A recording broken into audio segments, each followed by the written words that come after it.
எனக்கு அன்பான சகோதர சகோதரிகளே, கர்த்தரின் இனிய நாமத்தில் உங்களை வாழ்த்துகிறேன்.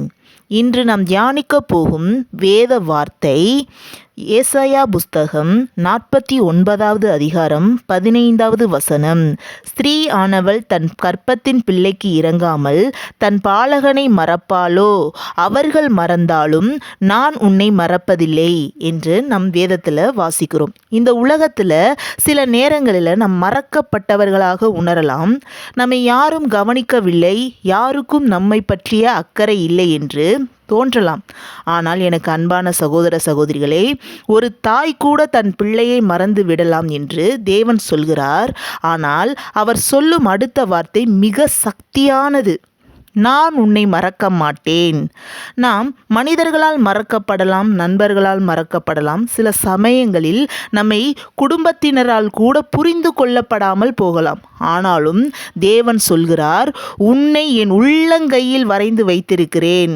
அதாவது நீ தேவனுக்கு மிகவும் முக்கியமானவளாக இருக்கிறோம்.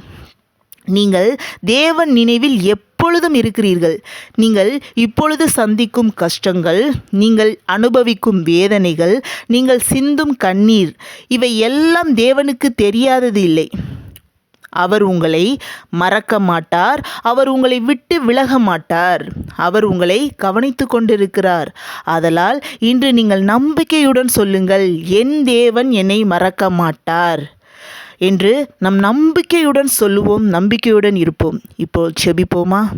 எங்கள் பரலோக தந்தையே, இந்த அருமையான வாக்கு தத்தத்திற்காக உமக்கு நாங்கள் நன்றி செலுத்துகிறோம். கர்த்தாவே, நான் உன்னை மறக்க மாட்டேன் என்று சொல்லும் அந்த வார்த்தைக்காக உமக்கு நாங்கள் நன்றி செலுத்துகிறோம். அப்பா, இப்பொழுது இந்த வார்த்தையை கேட்கும் ஒவ்வொருவரையும் நினைவில் கொள்ளும். மறக்கப்பட்டவர்களாக உணர்கிறவர்களை ஆறுதல் செய்யும். கர்த்தாவே, தனிமையில் இருக்கும் மக்களுக்கு உமது சமூகத்தை உணர செய்யும். வேதனையில் இருப்பவர்களுக்கு சமாதானத்தை கொடுங்கப்பா. நம்பிக்கை இல்லாத இருக்கிறவர்களுக்கு புதிய நம்பிக்கையை கொடுங்க ஏசப்பா. எந்த சூழ்நிலையிலும் என் தேவன் என்னை மறக்க மாட்டார் என்று நம்பிக்கையுடன் வாழ கிருபை தாரும். இயேசு கிறிஸ்துவின் நாமத்தில் ஜெபிக்கிறோம் ஜீவனுள்ள நல்ல தகப்பனே.